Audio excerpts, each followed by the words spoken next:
जय हिंद दोस्तों, हम लोग शुरू कर रहे हैं घटना चक्र का मॉक, जो रहेगा मैथ्स वाला रहेगा ना अपना मॉक। और घटना घटना चक्र मैथ्स मॉक। कौन सा? ये पांचवा, ये पांचवा रहेगा। सही है, ये कौन सा रहेगा? पांचवा। कोई दिक्कत, कोई आपत्ति, कोई विपत्ति? सही है, तो बढ़ते हैं भाई क्वेश्चन की तरफ। क्वेश्चन क्या कह रहे हैं?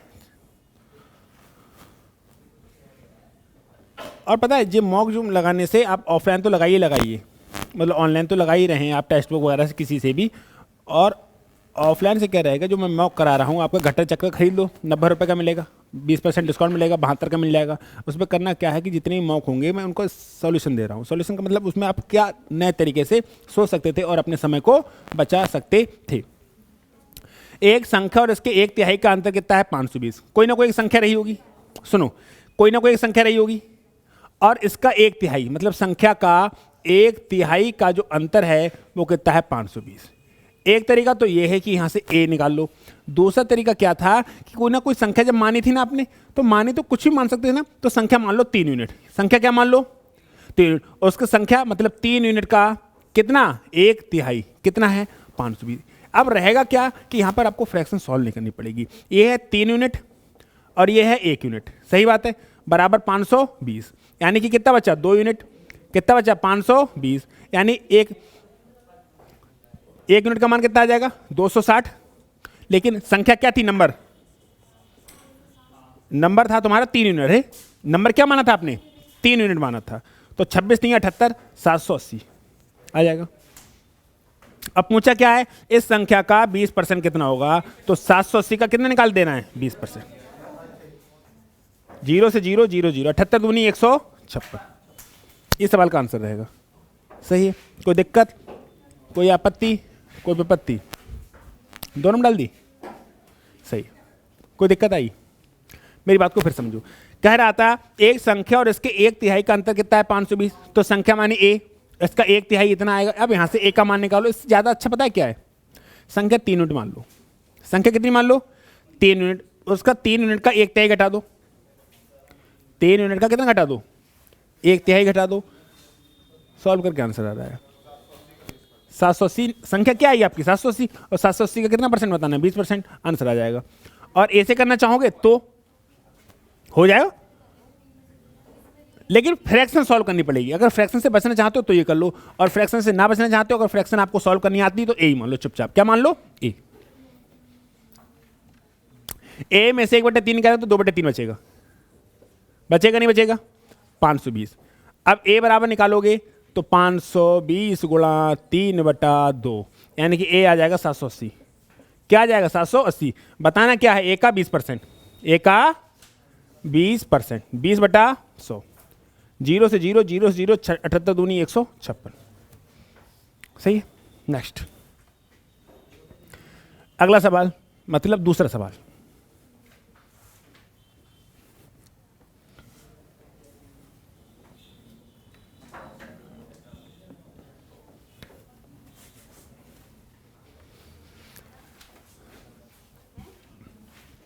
कल भी मैंने बताया था, और हर एक बोर्ड मार्क्स से रिलेटेड हर मॉक में आ रहा है, हर मॉक में आ रहा है एक सवाल।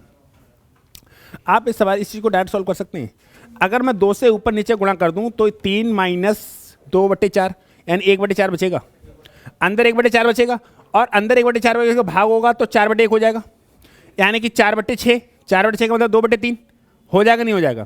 यानी कि बचा क्या? 2 - 1/2 प्लस 1/4 प्लस 1/6 इंटू 4।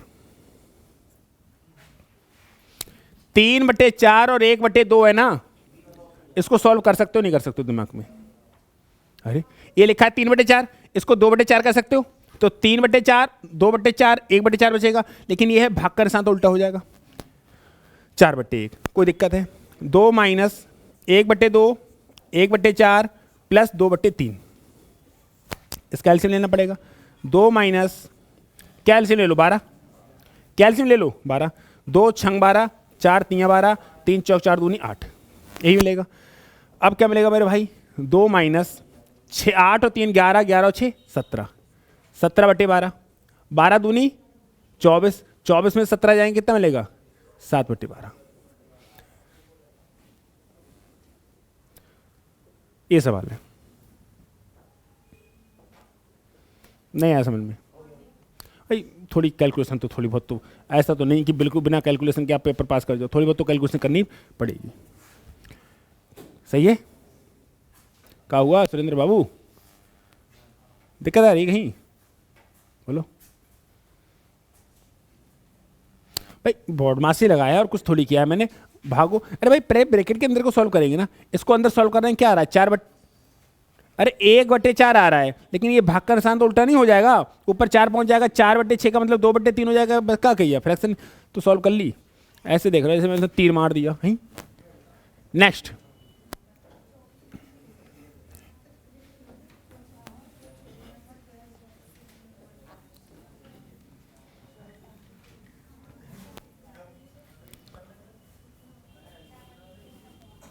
कह रहा है 5 अंकों की वह बड़ी से बड़ी संख्या कौन सी है, इसे 6, 7, 8, 9 से विभाजित करने पर शेष पर क्रमशः 4, 5, 6, 7 प्राप्त होते हैं।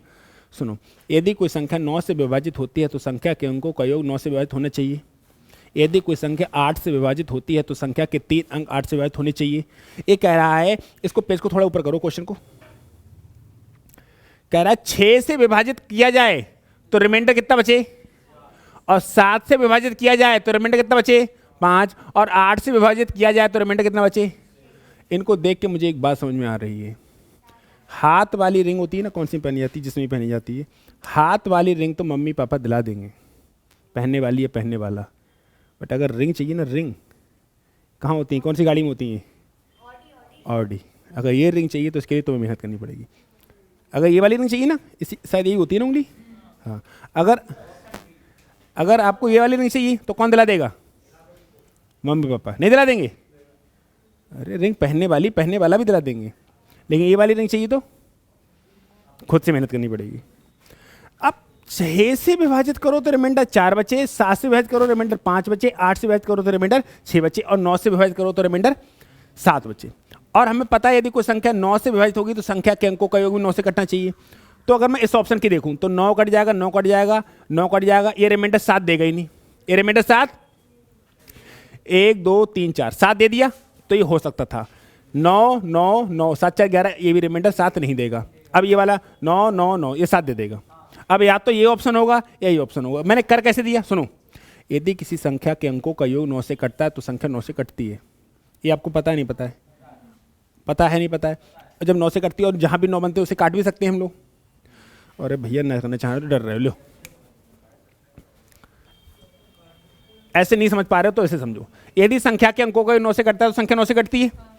तो 9 9 18 7 25 9 34 और 2 36, अरे 9 9 18 18 7 25 25 और 9 34 और 2 36, ये 9 से पूरी कट जाएगी ना, लेकिन तुम्हें 9 से काटने के बाद रिमाइंडर 7 चाहिए, तो 7 बचना चाहिए। 7 बच रहा है क्या, नहीं।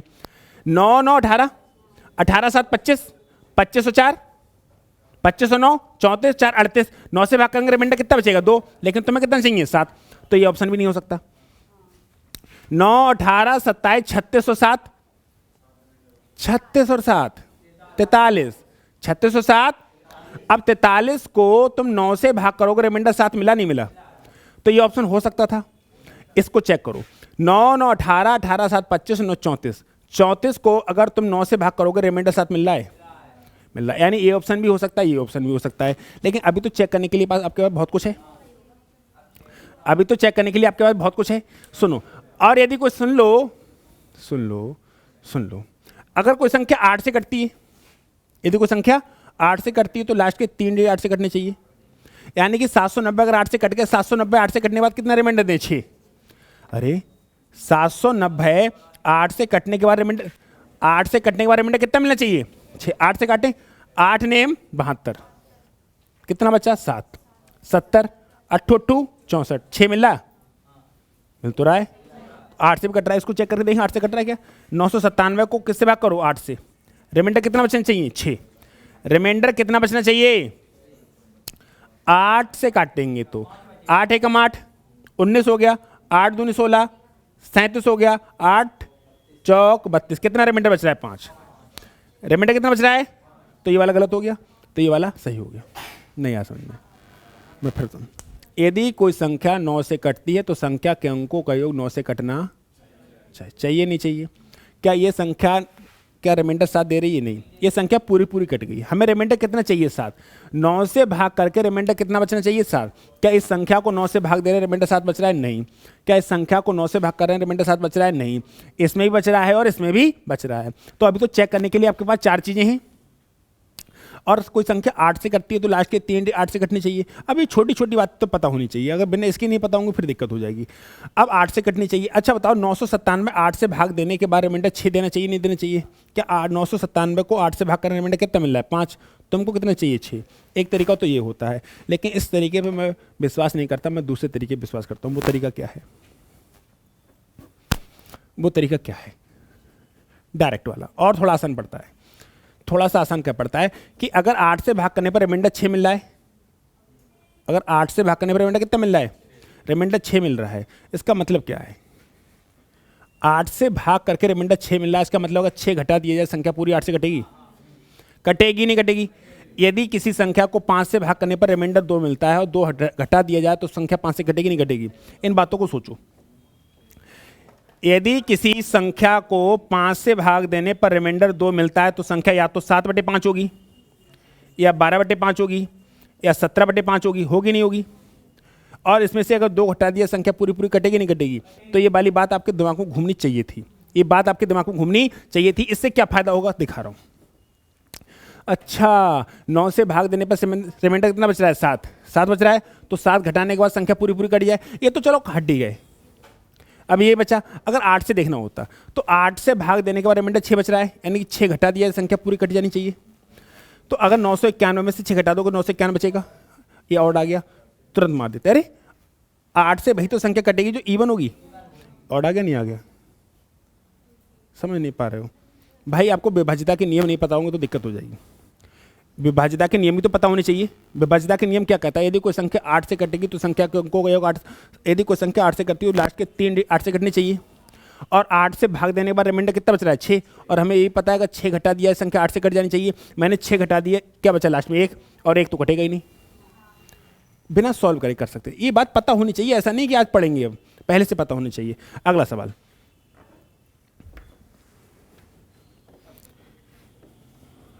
कह रहा है रीता की बचत उसके व्यय के 20% के बराबर है। जो बचत है ना उसके व्यय, अगर उसका एक्सपेंडिचर, मेरी बात को ध्यान से सुनना, अगर उसका एक्सपेंडिचर जो तुम्हारा 100 है तो उसकी सेविंग कितनी होगी? सेविंग 20 होगी नहीं होगी? क्वेश्चन ये तो कह रहा है कि रीता की बचत उसके व्यय के 20% के बराबर है, यानी जो सेविंग है एक्सपेंडिचर के 20% के बराबर। अच्छा, 100 रुपये खर्च करता है, 20 बचाता है, तो उसकी इनकम कितनी होगी? इनकम कितनी होगी? होगी नहीं होगी? क्योंकि अगर 100 रुपये खर्च करता है, 20 बचाता है, तो कमाता कितना होगा? 120। कह रहा है उसकी आय में 35%, उसकी आय में और व्यय में 38% की वृद्धि हो जाए। उसकी इनकम कितनी बढ़ा दो? 35%। कितने परसेंट बढ़ा दो? तो 120 का 35% कितना होगा? 120 का 35%, 35/100। कोई दिक्कत? 0 से 0, 5 सत्ते 35, 5 दूनी 10, 2 छंग 12, कितनी मिली? 42। यानी कि 42 रुपये इनकम बढ़ जाएगी। पहले 120 इनकम थी, पहले इनकम कितनी थी? 120, अब 42 इनकम बढ़ गई, कितनी होगी? 162। और उसका खर्चा कितना बढ़ा दिया जाए? 38%। कितना बढ़ा दिया जाए? 38%। तो ये कितना हो जाएगा? 108। अब बताइए 162 कमाता है, 138 खर्च करता है, तो बचाता कितना होगा? 162 कमाता है, 138 खर्च करता है, तो बचाता कितना होगा? 24 बचाता होगा नहीं? पहले कितना बचाता था, अब कितना बचाता है? कितना परसेंट बढ़ गया? 20%। ये सवाल है, नहीं आया समझ में? फिर से समझिए, उसका एक्सपेंडिचर कितना? 100, क्योंकि जो सेविंग है एक्सपेंडिचर का 20% है। अगर 20 रुपए बचाता है, 100 खर्च करता है, इसका मतलब कमाता कितना होगा? 120। और इसकी इनकम कितनी बढ़ा दी? 35%। कुछ लोगों को प्रॉब्लम ये है कि उनको 35% ही निकालना नहीं आता, और जिससे 35% नहीं निकल रहा भैया तो मामला बड़ा विचारणीय है। अगर 120 का 35% नहीं निकल रहा, इसमें सोच रहा है बड़ी बड़ी कैलकुलेशन हो गई, तो दिक्कत हो जाएगी भाई। 120 का 35% रहना चाहिए। 120 का 35% कितना होता है? 42। तो कितना हो गया? 162। और उसका खर्चा कितना बढ़ाया है? तो अपने 38%। तो खर्चा पहले 100 करता था, अब 138 करता था। कमा कितने रहा है? अब 162। खर्च कितने कर रहा है? 138। तो इनकम में से खर्चा घटा दोगे तभी तो सेविंग बचेगी। ये कोई फार्मूला है भाई? 100 रुपये कमाते हो, 60 रुपये खर्च कर दे, कितने बचा लिए तुमने? ये फार्मूले से किया? तो यही तो बात कही मैंने। 24, यानी पहले 20 बचाता था, अब 24 बचा रहा है, तो कितना परसेंट एक्स्ट्रा? 20%। ये सवाल है। नेक्स्ट, समझ पा रहे हो? किसी वस्तु को 2320 रुपये में बेचकर एक व्यक्ति को 16% का लाभ होता है। 2320 में बेचने पर 16% का लाभ होता है। यदि 2100 में बेच दे तो क्या हो जाए? देखो भैया इसका भी वेरी गुड। देखिए कह रहा है कि 2320 में कितने में खरीदी, कितने की पता नहीं, इसका कॉस्ट प्राइस था पता नहीं, लेकिन सेलिंग प्राइस कितना है? 2320। लेकिन प्रॉफिट कितना हो रहा है? 16%। अंधा भी बोलेगा 2000 होगा, अंधा ही बोलेगा, क्योंकि 2000 का 16% 320 होता है। अगर ये नहीं सोच पा रहे हो तो भैया पेपर नहीं निकलेगा, सीधी बात है। इतनी छोटी छोटी बातें तो सोचना पड़ेंगी। अब बताओ 2000 रुपए की खरीद रहा है, ये तो 2000 ही है, अब बेच कितने में रहा है? 2100 में। अब बताओ 2000 की चीज 2100 में कितना परसेंट है? 5%। ये सवाल है। 2000 का 5% 100 होता है। 2000 का 5% कितना होता है? और 2000 में 100 जोड़ देंगे कितना हो जाएगा? 2100। कुछ लिखने की आवश्यकता है? खुद सोच के देखो, क्या ये बात सोच पाएंगे? नहीं सोच पाएंगे कि 2320 रुपये में बेचने पर 16% का प्रॉफिट होता है। तो अमाउंट कितना रहा होगा? 2000, यानी कॉस्ट प्राइस 2000 है। अब कॉस्ट प्राइस 2000 है, 5% और 2100 में बेच रहा है, तो कितना परसेंट प्रॉफिट है? 5% प्रॉफिट है। बढ़े आगे। नेक्स्ट,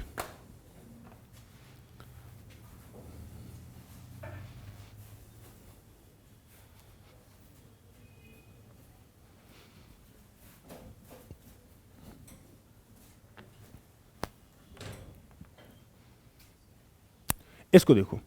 कह रहा है जगत सिंह ने एक वस्तु को 6000 रुपये में बेचा और उसे हानि हुई। यदि उसने 7400 में बेचा होता तो उसे जिस राशि की हानि हुई थी उसकी 2/3 राशि का लाभ मिला। यानी कि जो प्रॉफिट है उसके लॉस का 2/3 है। अगर मैं यहां से प्रॉफिट और लॉस का रेशियो लिखना चाहूं भैया, तो 2 और 3 हो जाएगा, नहीं हो जाएगा? प्रॉफिट और लॉस का रेशियो हो जाएगा, नहीं हो जाएगा? कह रहा है कि 6000 रुपया में बेचे तो हानि होगी, क्या होगा? लॉस। यहाँ कॉस्ट प्राइस रही होगी। और कितने में बेचे? 7400 में बेचे, तो क्या हो रहा है? इसे प्रॉफिट हो रहा है। हो रहा है, नहीं हो रहा है? हो रहा है, नहीं हो रहा है? अगर मैं लॉस और प्रॉफिट को जोड़ दूं यहां से, ये प्रॉफिट और लॉस दोनों को जोड़ दिया, अरे इसके और इसके बीच का अंतर प्रॉफिट और लॉस ही तो है। प्रॉफिट और लॉस का अंतर ही तो है। तो प्रॉफिट और लॉस को जोड़ूं तो 5 यूनिट है, नहीं है हमारे हिसाब से। इनके हिसाब से देखो 1400 है। यहां और यहां के बीच का अंतर कितना है? 1400। हमारे हिसाब से कितना है? 5 यूनिट, क्योंकि प्रॉफिट है 2, लॉस है 3। तो 5 यूनिट का मान कितना है मेरे भाई? 1400। कोई दिक्कत है? कोई दिक्कत है? ठीक है। तो अगर मैं यूनिट का मान निकालूं तो 28,280 आ जाएगा। अच्छा एक बात सुनो, प्रॉफिट कितना है? 3 यूनिट। और लॉस कितना है? सॉरी, प्रॉफिट है 2 यूनिट। प्रॉफिट कितना है और लॉस कितना है? यही तो है, यही तो है। बस अगर मेरी बात सुन, 1 यूनिट का मान 2 है, उसको 2 यूनिट का मान निकालूं तो कितना आ जाएगा? 560 आ जाएगा, नहीं आ जाएगा? तो एक बात सुनो, इसमें से अगर इसमें जोड़ दिया तभी तो ये मिल रहा है। नहीं आया समझ में? सुन लो, ये कॉस्ट प्राइस रही होगी, नहीं रही होगी? पहले तुम इतना सवाल समझो कि जो प्रॉफिट है लॉस का 2/3 है। जो प्रॉफिट है ना वो लॉस का 2/3 है। तो प्रॉफिट और लॉस का रेशियो कितना आ गया? 2:3 आ गया। सीपी से पहले लॉस हो रहा था, 6000 में बेच रहा था तो क्या हो रहा था? लॉस। और 7400 में बेच रहा था तो क्या हो रहा था? प्रॉफिट। प्रॉफिट हो रहा था 2 यूनिट का, लॉस हो रहा था 3। यदि हमें 2 यूनिट का मान मिल जाए, अगर हमें 2 यूनिट का मान मिल जाए तो 7400 में से 2 यूनिट घटा दो तो ये मिल जाएगा, या इसमें 3 यूनिट जोड़ दो तो ये मिल जाएगा। मिल जाएगा, नहीं मिल जाएगा? हमें पता चला कि 6000 और 7400 के बीच का अंतर कितना है, और यहाँ के बीच में 2 यूनिट 3 यूनिट का अंतर है, यानी कि 5 यूनिट का मान 1400, तो यूनिट का मान 280। अब 2 यूनिट का मान कितना है? 560, और 3 यूनिट का मान निकालूं 28 3 84, 840। या तो इसमें 840 जोड़ दो, नहीं आया समझ में? या इसमें से 560 घटा दो, ये वाली वैल्यू मिल जाएगी नहीं मिल जाएगी? तो इसमें से 840 जोड़ना आसान है, कितना मिलेगा? 6800 मिलेगा या नहीं मिलेगा? 6840 दोनों तरीके से मिल रहा है नहीं मिल रहा है? बोलो भैया। भाई सवाल है तो क्या करें, पढ़ना तो पड़ेगा, नौकरी लेनी है तो पढ़ना पड़ेगा। प्रॉफिट जो है लॉस का 2/3 है, तो प्रॉफिट और लॉस का रेशियो आ गया। मैं इसको फिर से लिख दे रहा हूं, चिंता मत करना, लेकिन डरो मत इतना।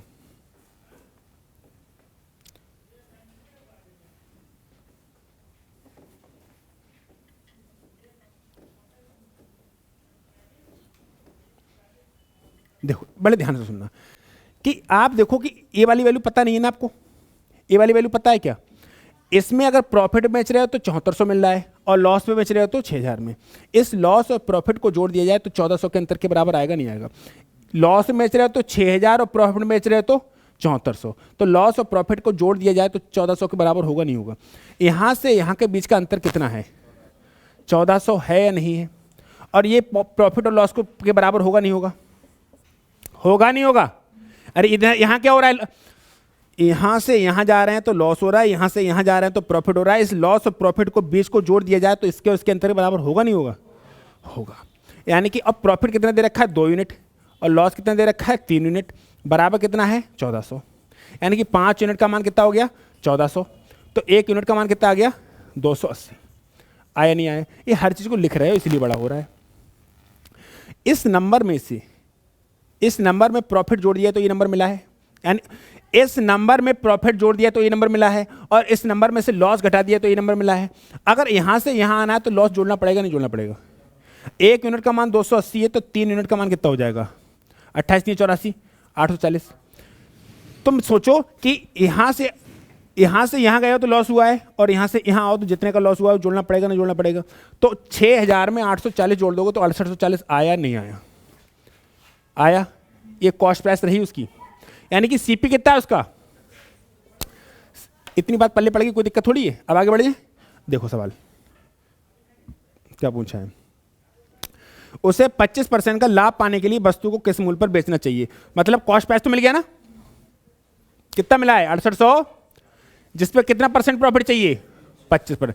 25% होता है आधे से आधा, इसका 34, 17, 1708, 1710, 1700 और 6800 में 17 जोड़ेंगे, 68, 17, 8550। कितने में बेचोगे? 8550। ये सवाल है। अब हमें नहीं पता समझ में आया नहीं आया, पेज को इधर खाली कर लेने दो। बहुत अच्छे से कई बार समझा दिया मैंने, अब तो पल्ले बात पड़ जानी चाहिए। भाई प्रॉफिट और लॉस का डिफरेंस आपके हिसाब से 5 यूनिट है, लेकिन इनके हिसाब से कितना है? 1400। तो 1 यूनिट का मान कितना आ रहा है? 280। ये लॉस हो रहा है ना, लॉस हो रहा है ना? कब हुआ है? जब 3 यूनिट का लॉस घटाया गया है, इधर 2 यूनिट का प्रॉफिट जोड़ा गया है। अच्छा सोचो, जब यहां से यहां आए तो घटाया था, अब यहां से यहां जाओ तो जोड़ोगे नहीं जोड़ोगे? तो 3 यूनिट का मान जोड़ दो, 6840 आ गया। चाहे तुम 7400 में से 500 से घटा दो तो भी यही आ जाएगा। यानी कि उसका कॉस्ट प्राइस कितना पड़ गया? 6840। इस पर कितना परसेंट प्रॉफिट लेना चाहते हो? 25%। तो 25% 1710 हमारे हिसाब से डायरेक्ट आ रहा है। 6800 का 25% 1700, और 40 का 25% 10, 1710, इसमें जोड़ दोगे तो 8550। सही है? बढ़े आगे। नेक्स्ट। हर चीज को लिखते हैं इसलिए कैलकुलेशन बड़ी होती है, वरना इतनी स्टेप में नहीं करते इन चीजों को।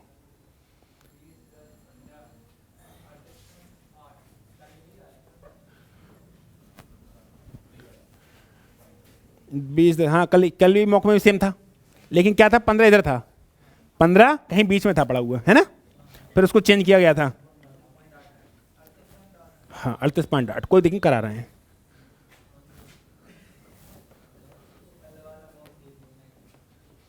और क्या, कल वाला मौका देख लो भैया, लेकिन करा दे रहे हैं, कुछ लोग नहीं देखेंगे। महा आलसी, बाहर तो बोर्ड लगा है हमारे यहाँ आलसी बनाए जाते हैं। अच्छा सुनो, मैथ की क्लास देखिए, तुम लोग ऐसे आते हो ऐसे कर बैठते हो ऐसे कर, मैथ क्लास में पूरा मैथ क्लास पढ़ के चले गए, बोले पढ़ लिया हाँ, तो आलसी नहीं बना रहे, क्या बना रहे हैं? 20%, 10%, 15% की क्रमिक छूट की श्रृंखला समतुल्य लेखल होगी। तो टोटल वैल्यू कितनी मानो? 100। अगर मैं 20% डिस्काउंट दे दूं तो कितना बचेगा? 80। मैं 10% डिस्काउंट और दे दूं कितना बचेगा? 72। मैं 15% डिस्काउंट और दे दूं कितना परसेंट? तो 10% होता है 7.2, तो 5% होगा 3.6, यानी कि 10.8 आ जाएगा। अरे 15 नहीं आया, 10.8 आ जाएगा। अब इसमें से घटाना पड़ेगा, तो 72 में से 11 घटाओ, कितना मिलेगा? 61.2 मिलेगा। अब सोचो 100 रुपए की चीज 61.2 की हो गई, तो 38.8% का लॉस हुआ या नहीं हुआ? डिस्काउंट हुआ। कल भी सेम सवाल था, लेकिन कल क्या था कि 15% कहीं ना कहीं बीच में डाल दिया था, फिर हम लोगों ने इधर तितर बितर किया था इसको, सही है ना। समतुल्य का मतलब कि टोटल इनको जोड़ा जाए तो किस डिस्काउंट के बराबर होगा। मतलब 3 टुकड़े दिए कि 20%, 10%। अच्छा एक बात सुनो, तुम बताना और क्यों नहीं बताएगा। आप गए कोई सामान खरीदने, ये खरीदने गए, बंदूक, समझ में आया? ओरिजिनल नहीं है, ठीक है, बच्चों को डराने के लिए, फीस लेने के लिए, समझे? इस पे लिखा है 50 + 50% ऑफ। इसकी एमआरपी थी 100 रुपये, एमआरपी कितनी थी? 100 रुपये, और इस पे लिखा है 50 + 50% ऑफ, तो कितने का पड़ेगा? बता दो, वरना आज लगा दूंगा। हाँ, ये एमआरपी है 100 रुपये, एमआरपी कितनी है?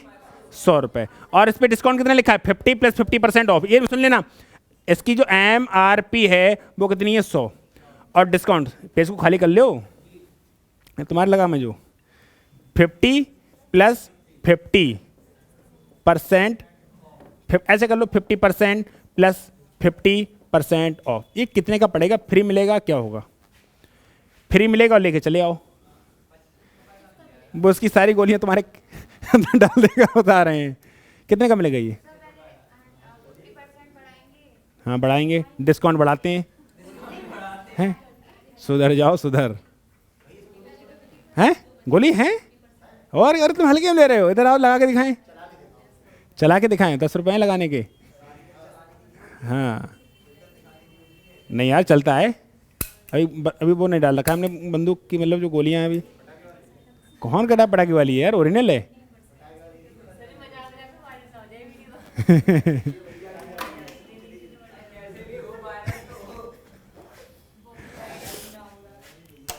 बड़े आगे बढ़े। इस 50 + 50% का ऑफर था, पता क्या होता है? 100 रुपए की चीज थी, पहले 50%, कितने की रह गई? 50, फिर 50%, 25। ऐसा सुना है कि खाली उठा के ले चले आए, बोले तो फ्री है, 100% फ्री। मरे धरे ना मरे। हाँ अरे वो नहीं था, एक ऐसी कोई वीडियो आई थी, वो एक लड़की को सामान खरीदी थी, एक लड़का आया, दारू की बोतल खरीदी और उस पर स्कैन किया, चले आया। नहीं आया, ये लड़की अपना सामान खरीदी, घर का सामान। जब स्कैन करते हैं ना, तो जिसका स्कैन हो रहा है वो बोतल पेमेंट करेगा। जैसे वो स्कैन करने वाला तो उसने बोतल लगा दी, अब बोतल लगा दी, बोतल स्कैन हो गई, तो पेमेंट कौन करेगा? लड़की करेगी, वो चला है लेके ले है।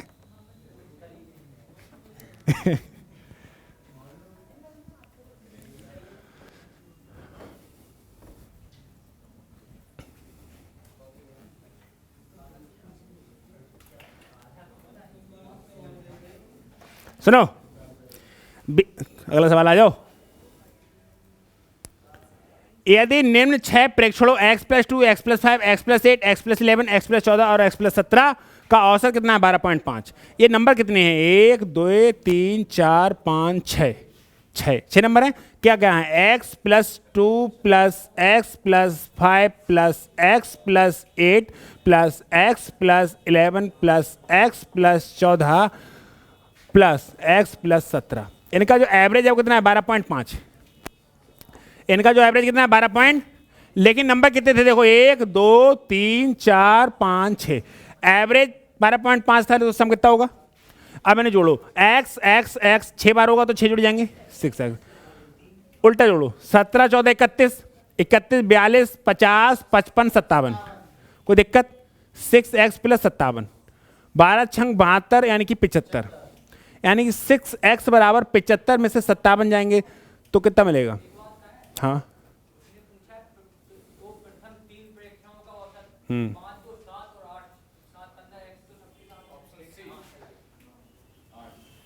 सुनो, तो 75 में 57 घटाओ, कितना मिलेगा? 18। तो x का मान कितना मिलेगा? 3। x का मान कितना मिलेगा? x का मान कितना मिलेगा? 3। अब सोचो पहली संख्या क्या होगी? x, अरे इसको नीचे कर ले भैया थोड़ा, पहली कतई नीचे कर दिया, मैं बड़ा परेशान हूँ, बस बस बस। पहली संख्या x प्लस 2, दूसरी संख्या x प्लस 5, तीसरी संख्या x प्लस 8, और x का मान 3 है तो ये हो जाए 5, ये हो जाएगी 8 और ये हो जाएगी 11। इनका एवरेज कितना आएगा? 8। नहीं आ रहा है तो उसको, अगर ये समझ नहीं पा रहा कोई बात नहीं, कोई बात नहीं। इनका सम कितना हो जाएगा? 8 5 13 11 24, सम 24 है तो एवरेज कितना हो जाएगा? 24/3। हर चीज लिख दी, अब बताओ 24/3 क्या हो जाएगी? 8। नहीं आया समझ में? भाई साहब ये 6 नंबर दे रखे थे, इनका एवरेज है 12.5, एवरेज 12.5 था तो सम बनाने के लिए 6 से गुणा करनी पड़ेगी। निकाल हमने x का मान निकाल दिया 3। उन्होंने कहा था प्रथम 3 प्रेक्षणों का एवरेज बताओ, तो पहले प्रेक्षण x प्लस 2, दूसरा x प्लस 5, तीसरा x प्लस 8, इनका मान रख दिया, ये होगी 5, ये होगी 8, इनका 11, इनका सम कितना आया? 24, और एवरेज निकालना तो 3 से भाग करना पड़ेगा। ये रहा सवाल। नेक्स्ट,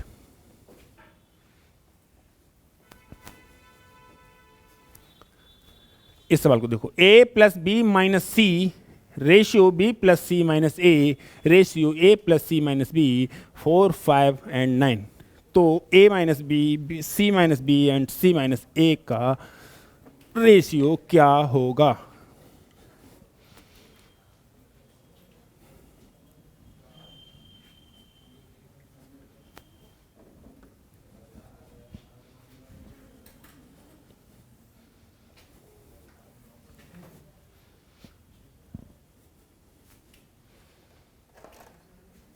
देखो, a plus B minus C बराबर है 4 और b plus C minus A बराबर है 5 और a plus C minus B बराबर है 9 और हमें a माइनस बी चाहिए। जाए अगर 1 मान लें, जा को अगर 2 मान लें और जा को अगर 3 मान लें, तो अगर हम 2 में से घटा दें क्वेश्चन 1, कोई दिक्कत है? तो क्या मिलेगा? b plus C minus A minus B plus सी, यही मिलेगा। और 5 में से क्या जाएगा? 4, यही तो मिलेगा। क्या कटेगा? b से b, c और c 2c माइनस 2a बराबर 1, यानी कि c माइनस a बराबर क्या आया? 1/2। कोई दिक्कत? अगर हम बड़े में से छोटा घटाना पड़ेगा, वरना माइनस का आ जाएगा। बड़े में से घटाना पड़ेगा छोटा, 1 में से तो नहीं घटा सकते थे, माइनस आ जाएगा। अब इसमें से घटा दो ये, यानी कि 3 में से क्या घटा दो? 2। 3 में से क्या घटा दो? 2। तो a plus C minus B minus C plus A, और बराबर क्या हो जाएगा? 9 माइनस 5। अब क्या कटेगा यहाँ पे?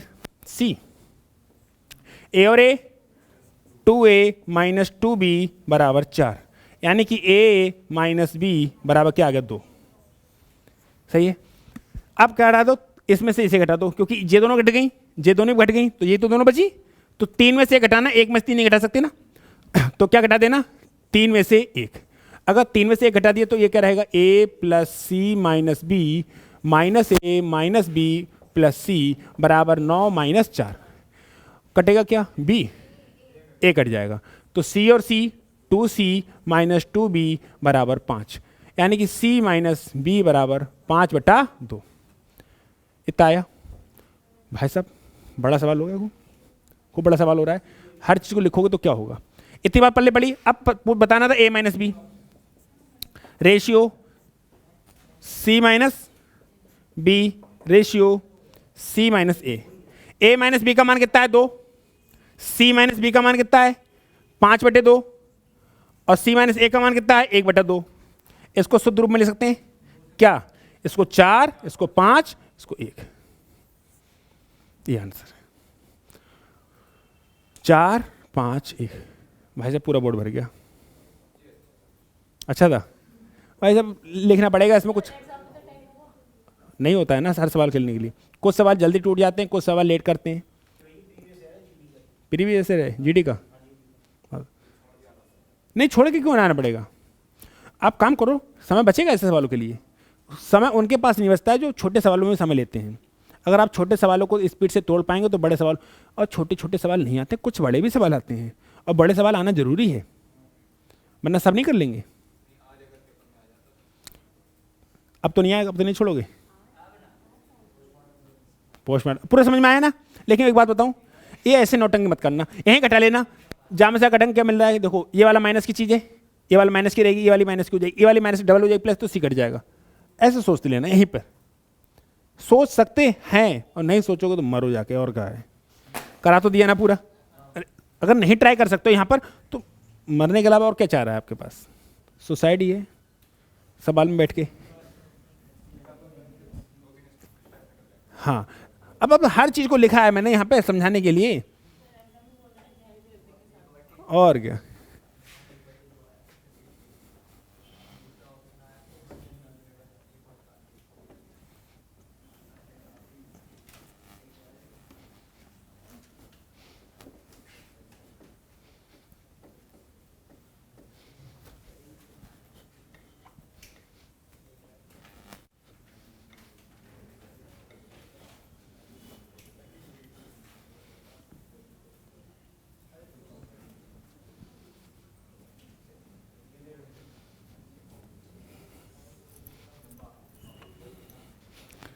चलें आगे बढ़े।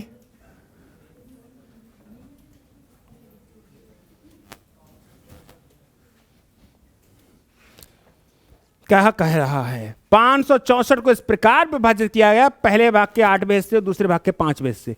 पहले भाग का 8वां हिस्सा, दूसरे भाग के 5वें हिस्से का जो अनुपात है वो 5/4 है। क्या इसको लिख सकते हैं 5a? नीचे का ऊपर पहुंचेगा, अंदर वालों की गुणा बाहर वालों की गुणा। देखो a/b और बड़ा वाला बटका यहाँ पे c/d, तो क्या करते हैं अंदर वालों की गुणा और बाहर ये वाले। पता है ना? Very good. कुछ लोग नहीं पता होगी तो बता दिया क्या जा रहा है। a × 5 और b × 8 बराबर 5/4। 5 से 5 से करेंगे तो 4 दूनी 8, यानी a और b का जो रेशियो आएगा 1 और 2। इस 2 पर हो जाएगा 2 और 1, 2 और 1, यही आएगा नहीं आएगा? यानी कि क्या होना चाहिए, पहली वाली वैल्यू डबल होनी चाहिए दूसरी वाली से। देखो ऑप्शन से, क्या 188 डबल है 386? अरे ये वाला सही है ना? इसका तो डबल है ही नहीं, इसका भी डबल नहीं है। भाई तुम तो आधे हो। कौन है डबल? ये पहला वाला हिस्सा डबल होना चाहिए ना, पहला वाला हिस्सा डबल होना चाहिए ना दूसरे वाले से, तो यही तो ऑप्शन है। कहानी खत्म हो गई, नहीं आया। और नहीं और भी बर्बाद करना है तो 2 और 1 3 यूनिट। 3 यूनिट का मान 564, फिर 1 यूनिट का मान निकालो 188, फिर 2 यूनिट का मान निकालो 188 के डबल में, तो हिस्से चीटिंग कर ले रहा हूँ 376। ए है बी, ये है ए, फिर बताओ ए और बी 376 और 188, ये है बर्बादी खामोखा बिना मतलब की। सही बात है, तो इसको आप मत करना। आप तो यही समझ सकते हैं ना, तुम थोड़ा सा नीचे रहने दो, कि जो ए है वो डबल है किससे? बी से। तो ऐसा ऑप्शन से देख लो, ए डबल होना चाहिए किससे? बी से। आई बात समझ या ना आई? आ रहा है या नहीं आ रहा है? आ रिया है। चलो नेक्स्ट।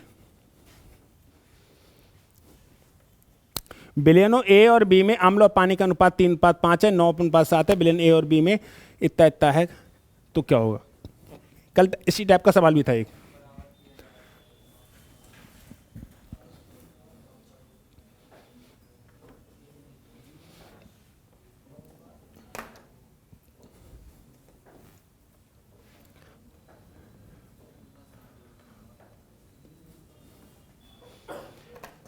देखो विलेन ए और बी में पानी और अम्ल का, जो ए है ना अम्ल और पानी यानी एसिड एंड वाटर का जो रेशियो है 3:5। आज तो बहुत जल्दी आ रहा है, कल तो रो रहे थे तुम हैं, कल तो बाद में पूछा कि भैया ये समझ नहीं आया। ठीक है, और जो बी वाला है उसमें कितना है? 2 और 3। कह रहा है इनको, सॉरी 9:7 है, गलत लिख लिया। ये कितना है? 9:7। इनको विलेन ए और बी को 2:3 के अनुपात में मिलाया जाता है। तो मैंने पहला वाला चेक किया तो 8 का है, लेकिन दूसरा वाला कितने का है? पहले तो बराबर करो, पहले तो बराबर करने के लिए कैसे गुणा करनी पड़ेगी? 2 से। अब कह रहा बराबर हो गए, बराबर हो गए। अब कह रहा है पहले वाला 2 हो, दूसरे वाला तो पहले वाले में 200 गुणा, दूसरे वाले में 300 गुणा, यानी ओवरऑल 400 गुणा, ओवरऑल 300 गुणा। 4 से गुणा करेंगे तो 12, 4 से गुणा करेंगे तो 20, 3 से गुणा करेंगे तो 27 और 3 से गुणा करेंगे तो 21। ये कितना हो गया एसिड? 39। और वाटर कितना हो गया? 41। ये आंसर है। मिक्सर एलिगेशन में बहुत भर भर के सवाल करे हैं, करे नहीं करे? तुमने नहीं करे। नेक्स्ट, समझ में आया? हाँ, 300 से ऊपर ज़्यादा क्वेश्चन, 300 से ज़्यादा क्वेश्चन थे मिक्सर एलिगेशन में हमने सवाल करे थे। उसकी तो वीडियो भी रिकॉर्डेड है महेश बाबू? तुम्हें क्या हुआ आज? किसकी याद आ रही है? हैं? तो कैसे परेशान कर रहे हो? नेर का प्लान बना रहे हो? टेंशन। अच्छा, सही बात है। बढ़े आगे। अरे जो अच्छा, तो और बाकी? अच्छा, कोई दिक्कत? हाँ,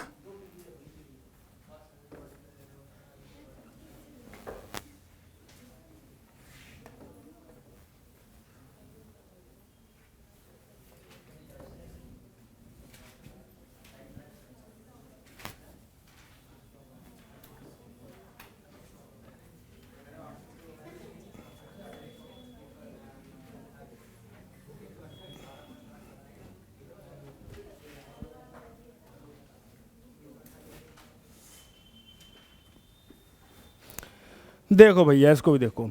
5 सदस्यों वाली कंपनी ए की औसत आयु इतनी है, यानी जो ए में कितने लोग हैं? 5। इनका जो एवरेज है वो कितना है? 44.8। तो जो ए है ना, ए, इनका सम कितना हो जाएगा? 44.8 इंटू 5। 44 पंजे 220, 8 पंजे 40, यानी कि 224। कितना है? 224। और 4 सदस्यों वाली अन्य कंपनी बी, 4 सदस्यों वाली अन्य कंपनी जो बी है, इसका जो एवरेज है वो कितना है मेरे भाई? 48। कितना है? 48। तो जो कंपनी बी है इसका सम कितना हो जाएगा? 48 गुणे 4। और 48 गुणे 4 करेंगे, 4 चौक 16, 160, 8 चौक 32, 192। कितना आ जाएगा? 192 आ जाएगा। क्या पूछा है? कंपनी बी की कुल आय कंपनी ए की कुल आय से कितने प्रतिशत कम है, यानी कि ए से कितने प्रतिशत कम है बी। ए की है कितनी? 224 और बी की कितनी? 192। कितने परसेंट कम है ये तो पूछा है। नहीं पता तो के परसेंट, नहीं पता तो के परसेंट। कैसे निकालते हैं? 224 गुणा के बटा 100। इन दोनों का अंतर 24 ऊपर 88 नीचे, कितना आ जाएगा? 32। के का मान निकाल दें? 32 गुणा 100 बटा 224। काटे, 3 सत्ते 21, 2 सत्ते 14, कट जाएगा। 7 12 कटिएगा। कितने बार में कट गया? 7। तो क्या आंसर आ गया? 100/7%। 100/7%। नहीं आएगा तो 14 से 2/7। 100 पे 7 ही रुक गया। नहीं होता तो एक कदम और आगे बढ़ जाएंगे, क्या दिक्कत है? समझ पा रहे हो? नहीं समझ पा रहे हो? 5 लोगों का जो एवरेज था 44.8, तो 5 का सम कितना हो जाएगा? 224। 4 लोगों का एवरेज कितना था? 48, तो 4 लोगों का सम कितना हो जाएगा? 192। तो कह रहा है कंपनी बी कंपनी ए से कितने प्रतिशत कम है। कंपनी ए का मान रख दिया 224, बी का मान रख दिया 192। अब सोचो 224 से 192 जाना है तो कितना परसेंट निकालेगा? 100/7।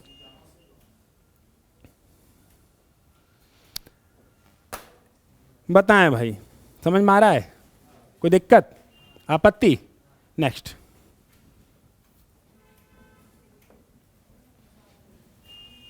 अच्छा, सुबह को तो अच्छे से मिटलता है ये, शाम को इसको दिक्कत रहती है, थक जाता है बेचारा है। हाँ,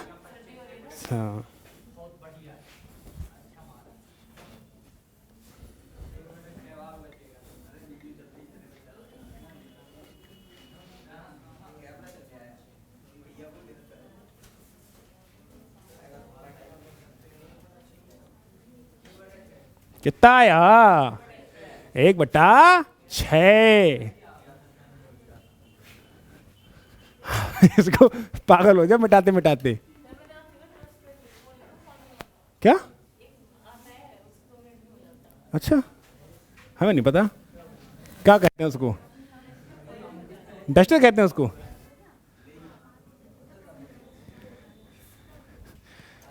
उससे भी नहीं, डस्टर से बिल्कुल नहीं मिटेगा अब। सही है। अरे उन्हें तो बाल काटने वाला होता है उसका फुसफुस उसी को लेके आया करूँगा, ऐसे किया। हाँ वही वाला करते हैं। अच्छा चलो ट्राई करेंगे। एक किसी कार्य को 10 दिन में पूरा करता है, एक किसी कार्य को कितने में, और बी उसी कार्य को, तो टोटल काम इन दोनों का एलसीएम कितना 30। इसकी क्षमता 3, इसकी क्षमता, तो ए प्लस बी का कितने दिन काम करते हैं 5। एक दिन का काम कितना है 5, तो 5 दिन का काम कितना होगा भाई साहब? ए और बी एक दिन में कितना करते हैं, तीनों दो 5, और 5 दिन में कितना करेंगे 25। तो बच्चा कितना रिमेनिंग, टोटल 30 था, 25 हो चुका है, कितना बचा, कितना भाग बचा 5, लेकिन कितने में से 1/6। सही बात है भाई। पहला बंदा 10 दिन में करता है, दूसरा बंदा 15 दिन में करता है, टोटल काम है 30। समझ में आया? 30 काम को 10 दिन में किया जा सकता है, क्षमता है 3। 30 काम को 15 दिन में किया जा सकता है, क्षमता है 2। अब ए और बी दोनों को मिला दिया, एक दिन में 5 काम होगा, तो 5 दिन में कितना काम हो जाएगा 25। टोटल काम था 30, 25 हो चुका है, बचा कितना 5। अब इसका भाग पूछा है कितना भाग बचा है, तो 5/30 भाग बचा है। 5/30 क्या कहते हैं 1/6। बढ़े आगे। नेक्स्ट,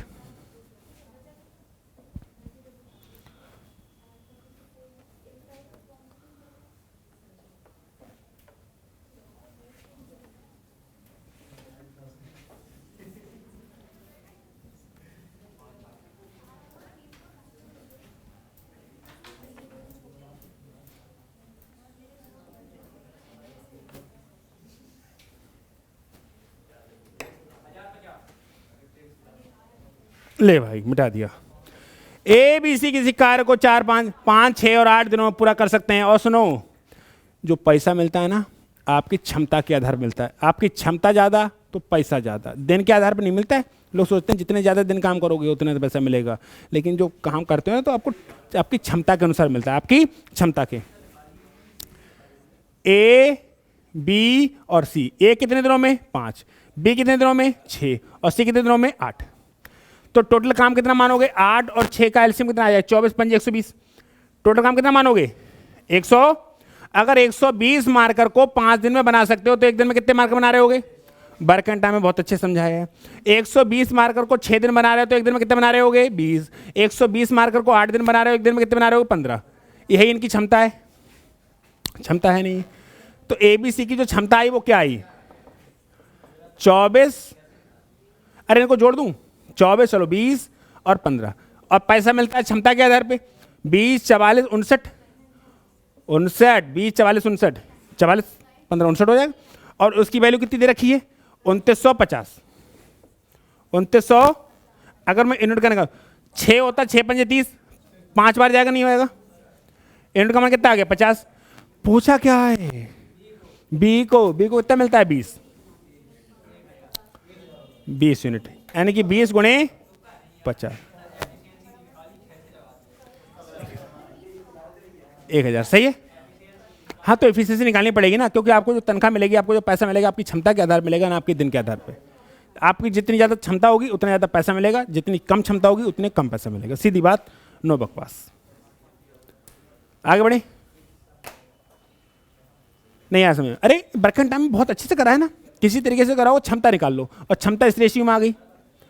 टोटल हमारे हिसाब से 59 यूनिट, 59 यूनिट का मान 2950, यूनिट का मान 50। पूछा है बी को कितना मिला 20 यूनिट, आंसर आ गया। सही है। नेक्स्ट,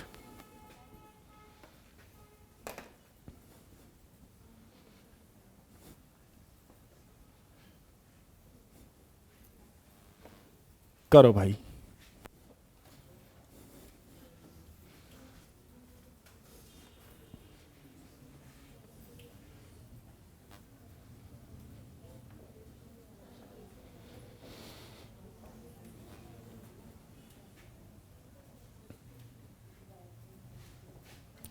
बताओ। एक व्यक्ति ए से बी तक, ए से बी तक किस स्पीड से जाता है? 30 किलोमीटर प्रति घंटा। और बी से सी तक जाता है कितने किलोमीटर? 45 किलोमीटर प्रति घंटा। आगे बढ़, पूरी यात्रा के दौरान उसकी औसत चाल इतनी, कोई बात नहीं। ए बी और बी सी के बीच चालों का अनुपात, यानी कि ए बी और बी सी के बीच चालों का अनुपात, ए बी के बीच चाल क्या थी? 30, और बी सी के बीच कितनी थी? 45। 15 दूनी 30, 15 3 45, दिस इज द आंसर। जा की जरूरत ना पड़ी।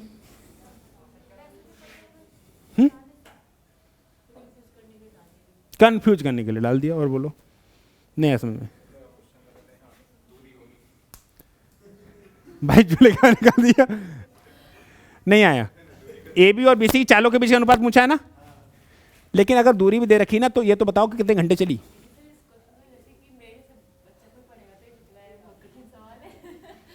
अगर आप इस चक्कर में पड़ेगा उसकी औसत चाल इतनी है तो दिक्कत होगी। आपको एक्यूरेट टाइम नहीं पता ना, और टाइम निकाल भी सकते हैं, कोई बात नहीं। स्पीड का रेशियो दे रखा है वर्क एंड टाइम से, देखो कैसे, ये 30 दे रखा है, ये 45 दे रखा है, तो डिस्टेंस मान लो कोई ना कोई, लेकिन डिस्टेंस एक कांस्टेंट नहीं है।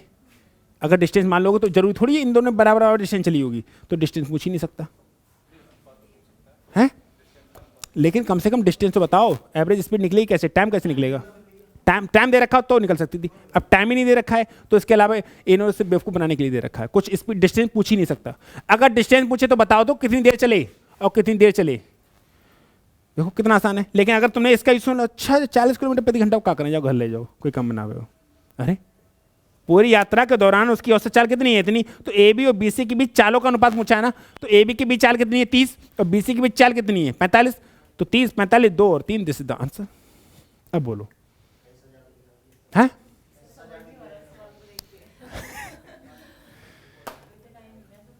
बोलो बोलो। हाँ, ये हाथी के दांत हैं, दिखाने के कुछ, खाने के कुछ। समझ में आया?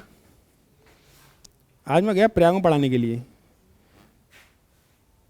किसी ने पानी से धुल के ना इसको पूरा गिगल कर रहा है। मैंने कहा ये क्या लग रहा है? मैंने कहा मैंने चूरा दूसरा दे दो लाके, वो पूरा, अरे ठंडा छोड़ो, अब ये सोचो, इसको भिगो दो, इसको भिगो दो, अब फिर इसको तुम इसको मिटाओ। अल्लाह अजीब सा लग रहा था। मैंने कहा भैया, मैंने कहा भाई दूसरा दे दे, ये ले जा अपना उठा के, धोना नहीं चाहिए। पता नहीं लोग टीचर पर लिए थे पानी, इसको लिया कर दिया। अरे भाई दोबारा नहीं खाना इसके साथ, इसी के साथ जिंदगी कटनी है, कटनी नहीं कटनी है। तो मैं तो वैसे बड़े आराम से साफ करता रहता हूँ, काम ही नहीं है कोई। बड़े आगे, अरे अभी तुम्हारा डिस्कशन चल रहा है, इसमें क्या रहे हैं? हाँ हाँ देखो, किसी व्यक्ति और 230 मीटर लंबी ट्रेन के बीच की दूरी कितनी है? 115 मीटर। अच्छा, ट्रेन किसी व्यक्ति को पार करे, किसी प्लेटफॉर्म को पार करे, किसी पुल को पार करे, किसी टनल मतलब सुरंग को पार करे, दोनों ट्रेन यानी कि दोनों चीज़ों की लंबाई जुड़ती है नहीं जुड़ती हैं? और दो चीज़ें एक ही डायरेक्शन में चलें तो स्पीड घटती है, और दो चीज़ें अलग अलग डायरेक्शन में चले तो स्पीड जुड़ती है। अगर दो ट्रेनें एक ही डायरेक्शन में चल रही हैं ऐसे करके, तो स्पीड होती है S1 माइनस S2। एक ट्रेन इतना जा रही और एक ट्रेन इतना जा रही तो स्पीड होती है S1 प्लस S2। और एक ट्रेन यहां पर डिस्टेंस दोनों की जुड़ेगी, यहां पर भी डिस्टेंस दोनों की जुड़ेगी। एक बात मैंने बहुत अच्छे समझाई थी जब मैंने चैप्टर पढ़ाया था, तो मैंने एक वीडियो दिखाई थी फास्ट एंड फ्यूरियस की। दो गाड़ियां आमने सामने टकराई थी ऐसे करके, बवाल हो गया था, बवाल, दोनों पर खच्चे उड़ गए थे। तुमने देखो रोड पे ट्रक पे देखो, एक ट्रक आगे जा रहा है, पीछे ट्रक टक्कर मारे, आगे वाले ट्रक में कुछ नहीं होता, पीछे वाला थोड़ा सा टूटता है। और जब दोनों ट्रक आगे से बनाते हैं तो दोनों के ऊपर खच्चे गायब, उड़ते नहीं उड़ते हैं, क्योंकि अगर जा की स्पीड 40, जाओ की स्पीड 50, तो स्पीड हुई 90 की टक्कर। जे चल रहा है 40, जब 30 से चलेगा टक्कर मारेगा? नहीं मारेगा भैया। जे 40 चल रहा है आगे वाला, पीछे वाला 30 चल रहा है, टक्कर मार। अब पहले पकड़ तो ले, टक्कर तो बाद में मारेगा। ये 40 चल रहा है तो ये मारे 50 से, तो स्पीड होगी, टक्कर लगी वो 10 किलोमीटर प्रति घंटा की स्पीड से। कुतुब खाने में हम गला गाड़ी के पीछे ठोकर रहते ना, कुछ होते ऐसे देखते हैं, कोई कुछ कहते हैं, सामने ठोक दे तो चपता नहीं गो वहीं पे, दोनों की स्पीड सेम होगी टक्कर ही नहीं होगी। थोड़ी सी डिस्टेंस है बीच में, इतना सा गैप है, अरे इतना सा गैप है बीच में, और दोनों की स्पीड बराबर रख दो, हमेशा इतना ही रहेगा, हमेशा इतना ही गैप रहेगा नहीं रहेगा, क्योंकि दोनों की स्पीड कांस्टेंट है। ये टक्कर तब मारेगी जब इसकी स्पीड इससे ज्यादा हो, और आमने सामने आओ, चाहे खड़े हुए घर ना खड़े होते हैं, सामने टक्कर मार देते लोग, क्या कर। हाँ हाँ हाँ, टक्कर होगी लेकिन स्लो होगी, लेकिन वो टक्कर में ज़्यादा चोट नहीं लगेगी। टक्कर, क्योंकि स्पीड तुम्हारी, जब तुम बस में बैठे हो तो तुम्हारी स्पीड उतनी तो होती है, इतनी बस की होती है।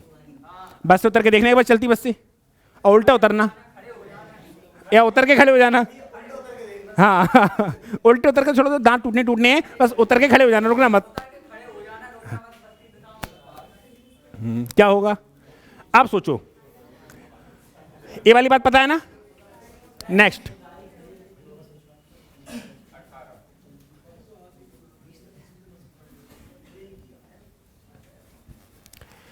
इसको देखो, कह रहा है एक व्यक्ति किसी 230 मीटर लंबी ट्रेन, ट्रेन कितनी लंबी है, ये ट्रेन है 230 मीटर लंबी, कोई दिक्कत है,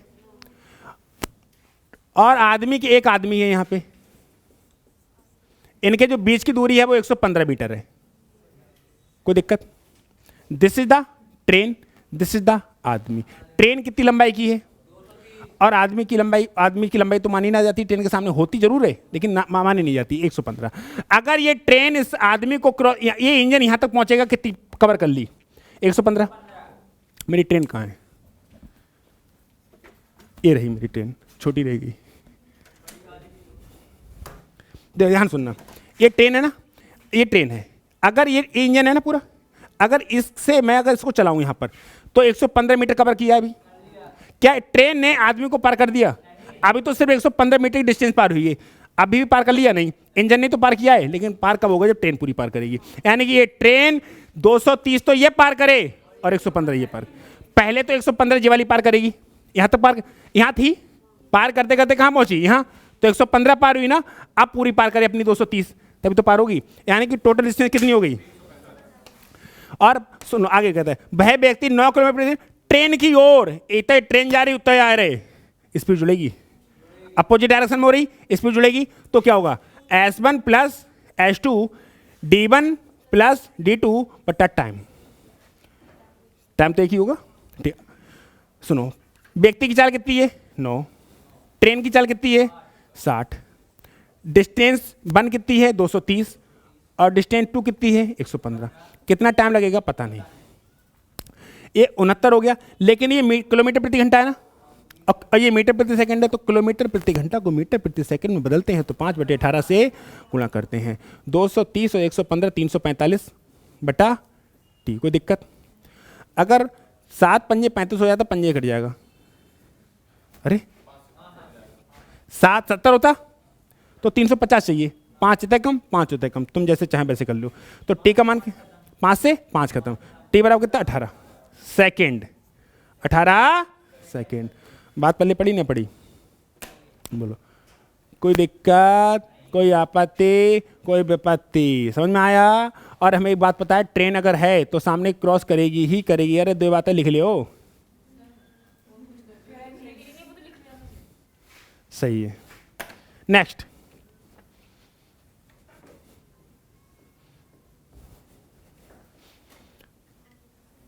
यदि 5 वर्षों का साधारण ब्याज मूलधन के 35% के बराबर है, मूलधन के 35% के बराबर है, तो 5 वर्ष 7 पंजे 35, 7 पंजे 35, क्योंकि रेट और टाइम की गुणा होती है। 5 साल का ब्याज है तो 35% होना चाहिए, 35% दो चीज से मिलकर बनेगा, रेट और टाइम।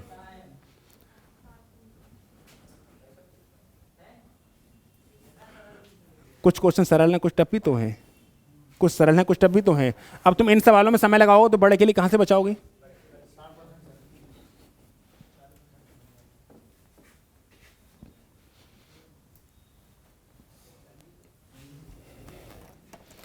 देखिए, मूलधन अगर 100 है तो साधारण ब्याज कितना है, यदि 5 वर्षों का साधारण ब्याज मूलधन के 35% के बराबर है, मूलधन 100 तो साधारण ब्याज कितना है 35। अच्छा सुनो, साल कितनी है 5, हम कैसे निकालते थे, सुनो, रेट पता नहीं, रेट पता नहीं तो हम निकालते हैं 100 गुणे R/100, कितने साल का 5 साल का, ब्याज कितना 35, तो R बराबर कितना आ रहा है 7, कितना आ रहा है 7। एक तरीका जो बर्बादी का है, हम डायरेक्ट निकालते हैं कि भैया 100 रुपए पर 35 रुपए ब्याज मिला है तो 35% चाहिए, और ये 35% दो चीज से मिलकर बनता है रेट ऑफ टाइम। टाइम है 5 तो रेट चाहिए 7। ये वाली बात, ये है बर्बादी, ये है थोड़ी सी आबादी। बढ़े आगे? अरे कब बढ़े? अगला सवाल, एक राशि चक्रवृद्धि ब्याज की दर से 7 वर्ष में 8 गुना। अच्छा, 7 वर्ष में 8 गुना, और ये 7 वर्ष में 8 गुना है, फिर से अगले 7 वर्ष में फिर से 8 गुना, और फिर से 8 गुना, यही तो होता है।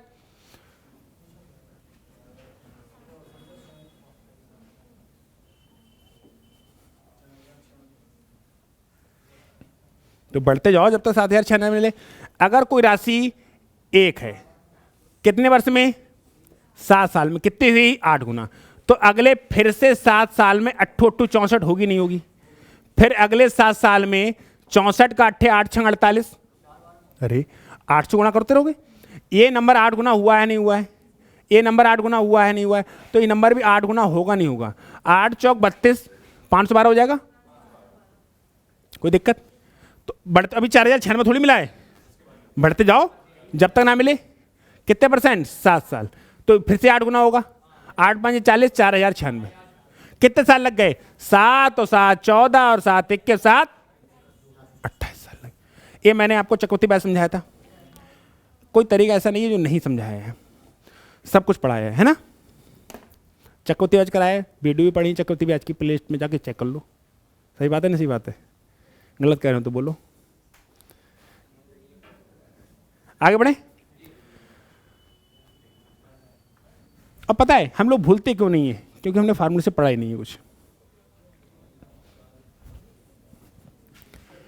किसी पहिए को 44 किलोमीटर की दूरी तय करने में 1000 चक्कर लगाना पड़ता है। पहिए की त्रिज्या बताओ।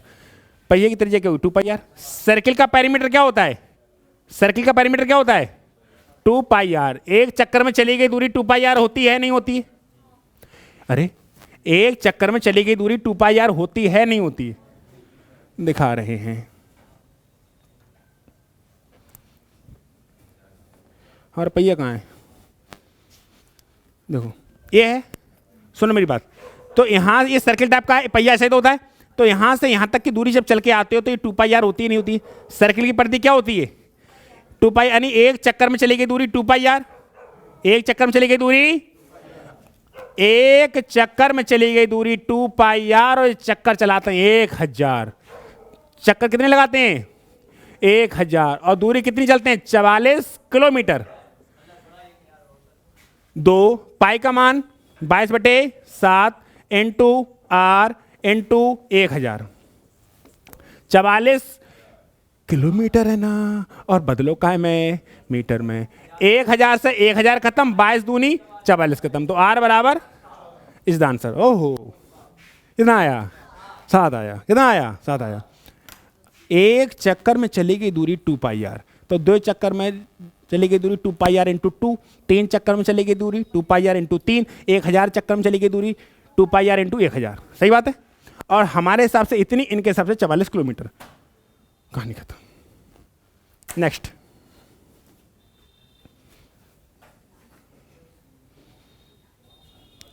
दो लंब वृत्तीय शंकु सी और डी की त्रिज्याओं का अनुपात 2:3 है। उनकी ऊंचाइयों का अनुपात 3:2 है।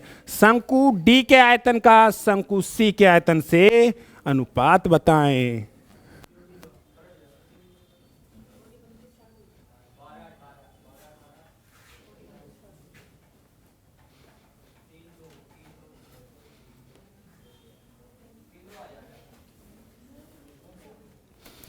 देखिए, C R C, radius of C and radius of D. सुनो गांव वालों, radius of C and radius of D 2:3। Height of C and height of D 3:2। हमसे पूछा शंकु डी के आयतन का शंकु सी के आयतन, यानी कि volume of D and volume of C, इसका आयतन होता है 1/3 pi R D square. 1/3 pi R square H होता है इनटू एच डी, यही होगा एच डी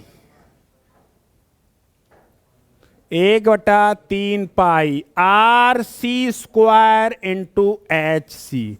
1/3 पाई से 1/3 पाई कट जाएगा। आर डी की जगह क्या है 3, तो 3 का स्क्वायर 9। एच डी की जगह क्या है 2 रेशियो। आर सी की जगह कितना है 2, तो 2 का स्क्वायर कितना हो जाएगा 4।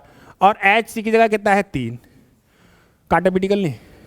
अरे 9 दूनी 18, 4 3 12, 6 3 18, 6 दूनी 12। भाई साहब 2 3 3 2 3 2 2 3 ही चल रहा है।